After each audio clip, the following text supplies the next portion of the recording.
Ever try to relax and hear a tiny judgmental voice in your head say, Wow, must be nice to be a lazy sack of shit.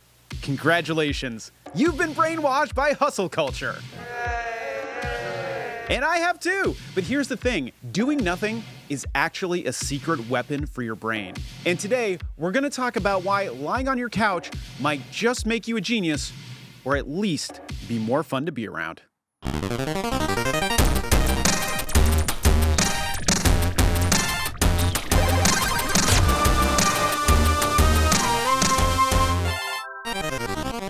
Welcome back to another episode of Silly Goose EQ, where we ask, you good, bro? I'm your resident Silly Goose Zeke, and today we're going to talk about why we all suck at relaxing and why hustle culture is a scam meant to break you down.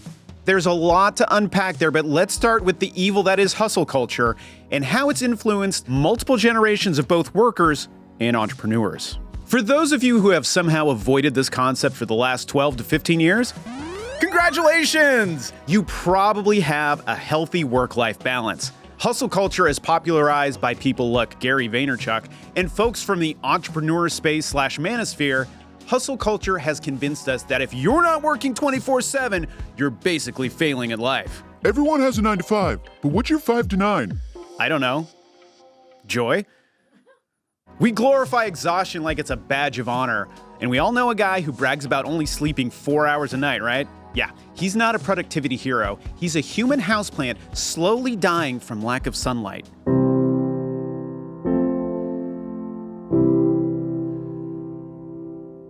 P.S. That guy also usually looks like shit and probably has an amphetamine problem. Some people say that hustle culture really took shape in the 1990s, and some of our favorite tech companies were forming in Silicon Valley and had demanding work schedules. But Twitter and Instagram, our favorites. Gotta love social media. Twitter and Instagram created entrepreneurial social media stars who put a face and a mindset to hustle culture and brought it to the masses. Who's one more to carry the boats? You're gonna do it, you're gonna do it, you're gonna do it!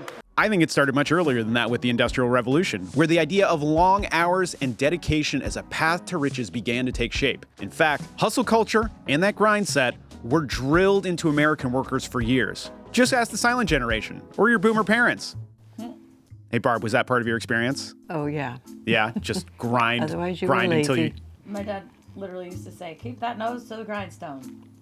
Yeah. Why? Exactly. I mean, he was kind of joking, but...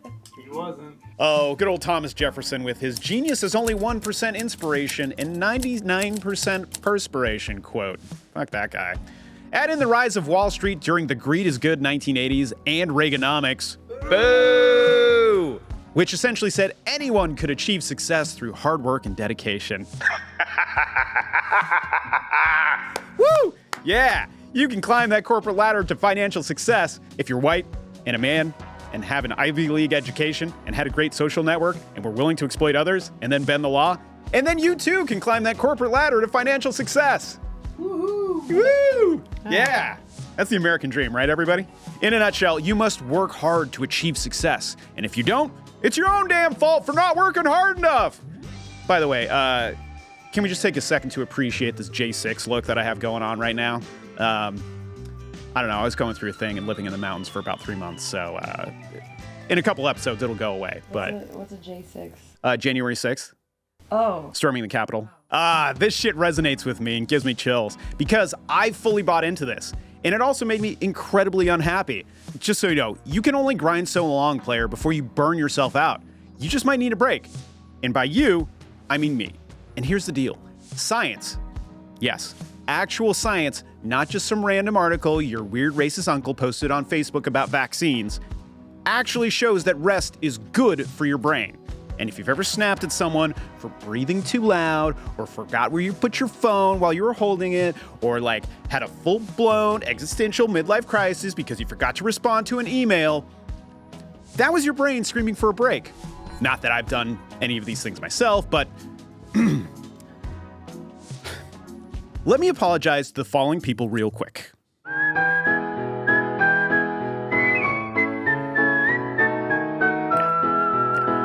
I'm so sorry. I was burnt out and dysregulated and wasn't in control of my emotions.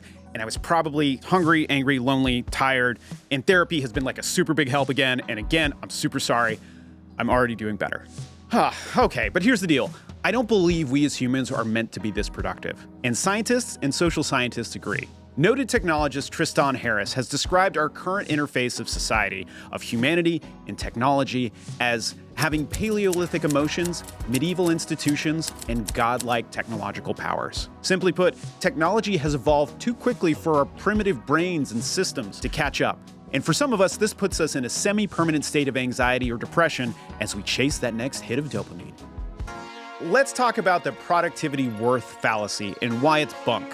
Many of us were raised to be good students, and that meant doing all of our homework, extra credit, sports, extracurricular activities, and even being accepted into the gifted and talented programs, or as I like to call them, anxiety factories. Don't worry, guys, I failed my third grade GATE assessment, and I think it may have been for the best. Imagine a young, focused, patriotic Zeke using his brain to subvert democracy across the globe. My hippie parents would have been so pissed. Our school set us up to be good worker bees and buy into the idea of capitalism and meritocracy. I promise to make another video about this and the fallacy of meritocracy down the road, but let's just say it's complete bullshit. But yes, society needed and continues to need worker bees, and what better way to judge our worker bees than on productivity? I love breaking down people into macroeconomic terms. It just warms my heart to ignore the fact that there are people on the other side of data sets. This all sets us up to equate productivity with happiness. And being busy runs pretty close to productivity. And now they aren't a one-for-one comparison, but it does set us up to equate our worth with how busy we are. Now, in case you're unclear, this line of thought is faulty. It's like thinking your car is only valuable if it's constantly running. Spoiler alert, if you never turn your car off, it's going to explode. The same goes for you. I live my life a quarter mile at a time. Remember, even Dom Toretto takes breaks. Also, as a reminder, being busy and being productive are two very different things. You can spend 8 hours at work color coding your email inbox and still accomplish absolutely nothing. In fact, studies have shown that the people who actually take breaks tend to be more productive than the ones who are grinding endlessly. It's like your brain needs pit stops, just like a race car. Otherwise, you'll crash. And not in a cool, like, action movie kind of way.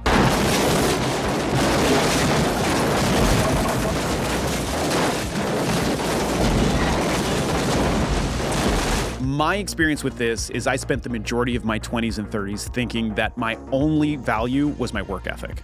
I was working a day job at a studio transportation company while I was auditioning and pursuing my dreams of acting. And then I was also training MMA to stay sane, and then taking care of sick parents and relatives, performing improv and sketch comedy, and somehow finding time to screenwrite and produce with all that non-existent free time.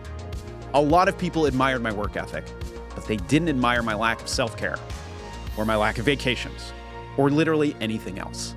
I was busy and I just happened to be productive. And if I'm being honest, it was how I derived a lot of my self-worth. There are plenty of people who are more talented than me in any number of these fields, but none of them were going to outwork me, or so I thought. The harder you work, the luckier you get. The harder you work, the luckier you get. The harder I work, the luckier I get. The harder I work, the luckier I get. The harder I work, the luckier I get. The harder I work, the luckier I get. The harder I work, the luckier I get. Maybe I saw one too many Kobe Bryant or Michael Jordan docs on the power of hard work, but man, did I internalize that shit. You know, in hindsight, I was rising, grinding myself into unhappiness and missing out on some pretty kick-ass experiences and parts of life. I didn't realize it at the time, but I was 100% on grind culture. And that was born out of that boomer mindset where jokes like, 40 hours a week. I remember my first part-time job. Dude, that shit was so prevalent in every single job I've ever had. It wasn't funny then, and seems kind of bootlicky now, but that's me. Either way, it can't be good for you. Let's switch gears and talk about cognitive load and the role of recovery. Think of your brain like a smartphone. If you leave a bunch of apps running in the background, eventually it's going to slow down, overheat, and maybe even crash. That's you, right now, trying to push through your exhaustion. What's the first thing we try with our phones, laptops, and air fryers when they bug out? We turn them off, and then we turn them back on again. Have you tried turning it off and on again? It's like a tiny little nap for our electronics. Also, fun fact, scientists have studied this, and your brain is literally better at solving problems when you're not actively thinking about them. Ever had an aha moment in the shower? Maybe while you were gardening, or hiking, or vacuuming, washing dishes, or literally anything that doesn't require the most amount of neural load? That's because your brain has finally been left alone for 5 minutes. Even neuroscience supports rest. Some of history's greatest discoveries happened while people were straight up chilling. Newton, he was under a tree. Archimedes, taking a bath. And if those guys had been responding to Slack messages all day or sitting in stupid-ass Zoom calls, we'd probably still think the Earth is flat. I know, this B-roll picture is no longer funny. Jared and I were at a boxing class, and we had just seen a flat Earth doc, and we thought we were funny. It was a bit, whatever. It was before we were together. Yeah. Modern neuroscience backs this up, showing that when you rest, your brain organizes information, strengthens memory, and enhances creativity. Ever wonder why you suddenly remember that embarrassing thing you did in 7th grade while you were falling asleep? For me, it's falling into a trash can in 3rd grade and not being able to get out. Ooh. That's your brain doing some late night filing, everybody. I have one friend, Missy Fleischauer, who likes to remind me about this on my birthday just to keep me right-sized. My experiment with intentional rest. Okay, this is gonna sound crazy, but I actually had to retrain my brain to rest and be somewhat okay with it. When I started working in production full-time, starting in 2016, I ended up having to take really long work days followed by days and weeks off, and this began my experiment with taking time off and beginning to be okay with downtime. Downtime became the reward for making a bunch of money and working 16 to 20-hour days for weeks at a time. I began to take road trips, I began to get massages and pedicures, and generally looked at myself like a battery. If I wanted to perform at a high level next time, I needed to make sure I was recharged and ready to go. But it wasn't easy. When I first started, I would be good for like an hour in the morning when I didn't have work. But then, before long, I would panic about not having enough on my to-do list and would start doing random things like reorganizing closets. You know, for funsies. Ugh, no thanks. I know. It was a process. Turns out doing nothing is a skill, and I was failing hard. But after a while, and a lot of practice, I realized something. My brain actually felt better. Less foggy, less like a browser with 57 tabs open. I even had a good idea for a show while not actively thinking about working on a show. Magic. I also slept better rather than running through a punch list of tasks that can never be done. And if you're wondering, does everyone in the world feel this overwhelming need to work and be productive and efficient and derive some perverse joy from it? The answer is no. Travel anywhere outside of the US and you'll see a very different version of work-life balance. European nations emphasize leisure and legally enforce work-free vacation periods. Same goes for parts of South America. And man, try talking to anyone who lives on island time about work and they will laugh in your face. Conversely, American work culture often breeds guilt associated with taking time off. This probably started with perfect attendance awards in school. Am I anti-school? Is that what we're learning here? Oh man, I wanted perfect attendance so badly. Yeah, that's internalized capitalism. It all started with perfect attendance awards in school and has extended to unlimited PTO policies that you're never going to use at that wonderful job of yours. And all of this underscores how societal values shape our perceptions of rest and productivity. Okay, Zeke, we've identified this problem. It's societal, it's internal, and it's systematic. But what are we going to do to fix it? Your challenge: set aside 15 minutes a day to engage in intentional rest. No screens, no structured activities, just a brief period of stillness. Seriously, no phone, no emails, no catching up on anything. Just sit, stare, close your eyes, watch a squirrel, let your brain breathe. Observe how your mind reacts and resist the compulsion to fill the void with activity. If your thoughts drift towards guilt, remind yourself that even high-performance machinery requires downtime for maintenance. Now, for some of you, 15 minutes will seem like an eternity. And if your monkey mind just can't do it, aim for 5. And if that's too long, take micro breaks throughout the day. Walk outside, take a deep breath. Pretend to actually read a book, but actually just hold it dramatically like you're in a perfume ad. The point is, resting is a skill, and like any skill, it takes patience. And it also takes practice. We sitting here, I'm supposed to be the franchise player, and we're in here talking about practice. Thoughts will come and go and swirl, and you might even ruminate.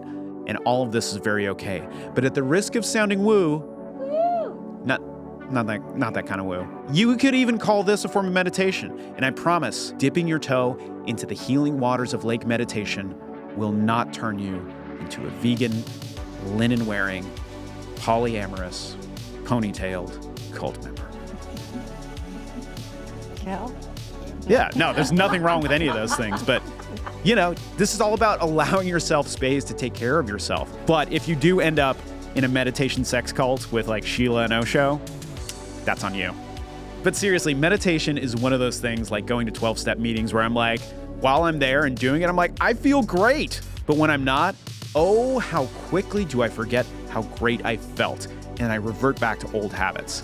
You know, this traditional style of meditation, the intentional act of sitting still with your own thoughts, this is the toughest form of meditation for me because I feel guilt and shame from not using my time effectively. In fact, I could be writing or creating or lifting or servicing hobbies that I want to get better at or returning an endless amount of Slacks or emails, but I choose to fight it. I should also mention that I dabbled in Transcendental Meditation, or TM, around 2018 at the recommendation of a dear friend. I got a lot of benefits from it.